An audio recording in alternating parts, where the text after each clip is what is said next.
Okay, so here's the thing that I need to just point out that I think is very important, okay? Mark brought this to my attention, but also social media and TikTok did. I did not know that you could get payouts to do interviews with presidential candidates. This is crazy. Here we go, right? Innocently spending our own money to create beautiful sets, tens of thousands of dollars. Yeah. To create beautiful sets Hiring outside. stinky Russians. Hiring smelly Russian women. Oh my To God. mic with this woman had. Bruh. Listen, Bruh. I never felt more bad for Ukraine. What's up? I go, if this what y'all got? Is this what y'all got doing on a gas, daily bro. basis? Chemical warfare. Ooh, bring in the drones. I had to apologize to Mark. I'm like, Mark, it's the former president, bro. I was in the shower today, son, and then when it was her, I was like, my bad. Yeah, that was crazy. And Trump married one. Crazy. That's true. You know what I mean? That's true. Listen, that's a ballsy guy. Yeah. Point is, we dealt with the smell of that Russian woman. Okay? We spent tens of thousands of dollars to create a beautiful set to respect the future president, right? We reach out to Kamala. We're willing to do the exact same thing. We're reaching out to Bill Clinton. We're willing to We'll do the travel exact to you. same. We'll spend our own money. We'll spend our own. We didn't even know that you could hit them up. Lo and behold, all these celebrities that did interviews with them are getting paid millions of dollars. Allegedly. Allegedly. Thank you, Mark. Allegedly. Now, we're the bad guys. We're the bad guys for platforming the current president at the time. Yeah. Right? But these celebrities, Former and current. these celebrities whose votes are for sale get no criticism? That's a little peculiar. Isn't that a little peculiar? A little bit peculiar. I mean, twerking for Kamala cost $3 million? When we would have done it for a couple thousand. Yo, if all it took was for us to wear the tight spandex and you see that moose and we shake that ass and make your toes clap, if that's all it took and we get $3 million, Al, you know how many Cybertrucks you could buy for $3 million? Al, think about what Cybertruck. How much did she get paid? Oprah got paid too. Apparently Oprah got the million. Now she's saying she did. All I'm trying to say is if you really... So you saying Trump ain't paying nobody?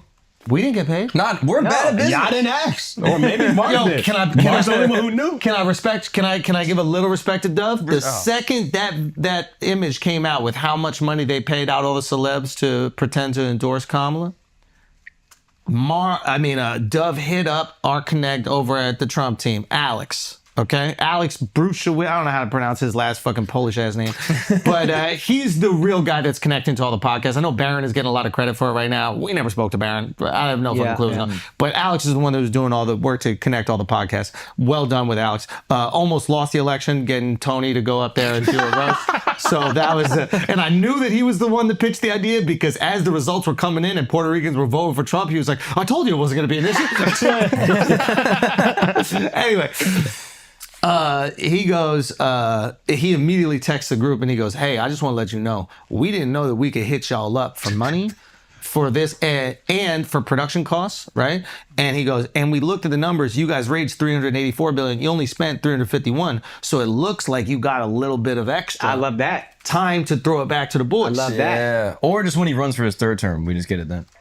Yeah, I think that's a good idea. When Trump goes We for have his third term, sleepovers at the White House. rollover in minutes. exchange. yeah, exactly. We hit him up for that one. Yeah. Have you heard this one? Where maybe it was you that brought this up when we were sitting down. But if he goes for the third term, do the Dems bring Barack for the third term? Son, that's it. Yeah. That's Floyd versus Pacquiao. That's what we want to see. That's what we want to see. Everything's wrestling, bro. We just want good matchups. We Yeah. want good I matchups. want good That's matchups. right. Do you care more about term limits or matchups? I want matchups, baby. Yeah. I want match. After we fix all this nonsense, I want matchups. Election mania. I think we should do, since everything is wrestling, maybe we should take a little time and help the Democrats understand the wrestling of their party. Because I think Republicans understand the wrestling of their party. Oh, they sure do. They really get the wrestling more than anything. Yeah. It's probably the most important thing to them is the wrestling. We'd like maybe a little bit more focus on policy. I mean, but They get it so much they got Hulk Hogan up there. Like, they get it. So there's a moment. I hope you guys can bring this up. This shit cracked me up.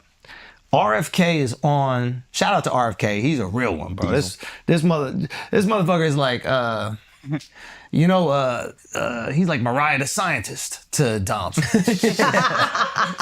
You know what I mean? Like, he's riding for Donald Trump. So he's on Tucker Carlson's pod. And, you know, I don't know if somehow it brings up geopolitics, right? And Tucker's like, yeah, so, you know, what do you think about Donald Trump? And then RFK goes, I remember I was on a plane with him and he was telling me about the Middle East, and he brought out a napkin and he drew a map of the Middle East and told me the number of troops we had in each one of these locations in the Middle East. And Tucker goes, wait, are you telling me that Donald Trump drew a map of the Middle East from memory? He goes, yeah, from memory. And Tucker just goes, that's his fix. But you need that kind of ride or die wrestling in order to push the agenda. So do we help the Dems? So that's what we call it out, ride or die wrestling? Or you need ultimate dick sucking. Yeah, you need someone to completely lie. Oh, here it is. Go Like, watch that's crazy. Make sure I got this right. Trump on the plane the other day drew a map of He the drew a Mideast. map of the Mideast. An accurate map. Yeah, an accurate map of the Mideast. With troop strength. Yes, with troop strength in each of the nations. So, you know, I saw that.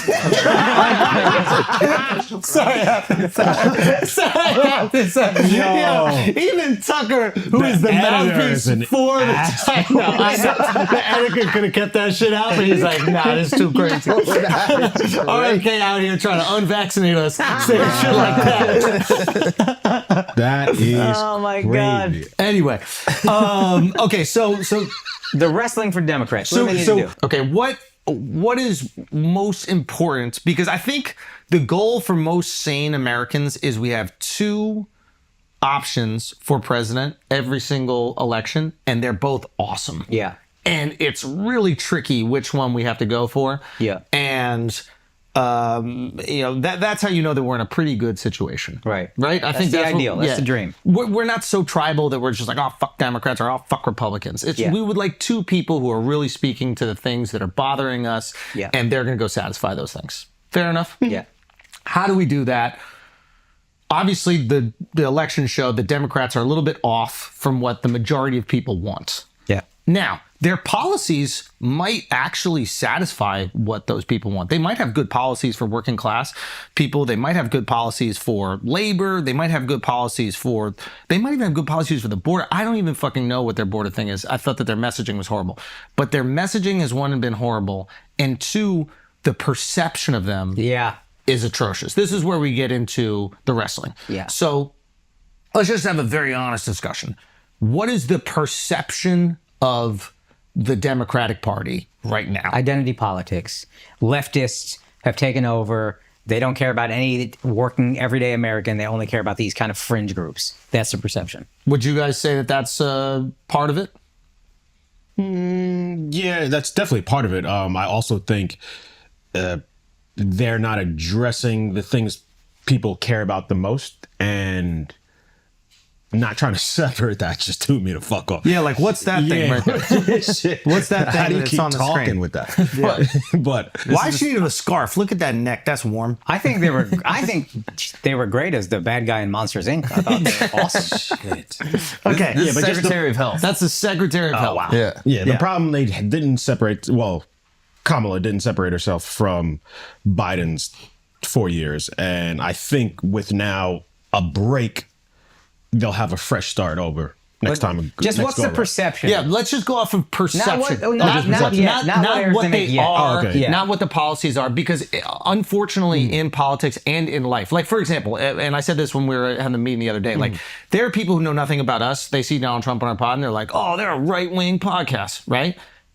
I have to live with that perception. You guys have to live with that perception from people who don't really know what we're about. Yeah. Right? Yeah, unfortunately. So, and that is the cost. And then we can decide to address that, or we can decide to just keep on making content. It's up to us. Yeah. What I think is there is a disconnect between what the Democrats think they are and how the American public perceives them. Yeah. And perception is so strong, to use his personal. There's people who know me who are like, oh, you're a right-wing blah, blah, blah. I'm like, you know me pretty well. I would think you know me better than that, but perception is so powerful. It doesn't matter how much I know about you personally, even then. So Democrats' perception You MAGA. You MAGA. Yeah, you MAGA. You MAGA. You MAGA. No, bro. I'm more extreme than MAGA. Yes! Yeah, I think America was as great as hundreds of years ago. No, but the perception, so that's our point is, people like Jon Stewart had a great piece about what the liberals actually are, and everybody thinks the Democrats are identity politics, blah, blah, blah. But you hit it perfectly. The perception is not what, even if reality is this, the perception is it's leftists, it's libs of TikTok people, it's This whatever. is the perception of Democrats from the average, I think, American. Pretentious weirdos. Yes. Weird. They're everything weird. Yeah. Anything weird you can imagine is them. And if I don't love your weirdness, I'm a Nazi. Exactly. So, like, just to assess the weird thing, Republicans used to be the weirdos. The perception of Republicans was like, oh, these like country hillbillies, you having snakes bite them in church and all this weird Jesus freaks and Yeah, Puritans.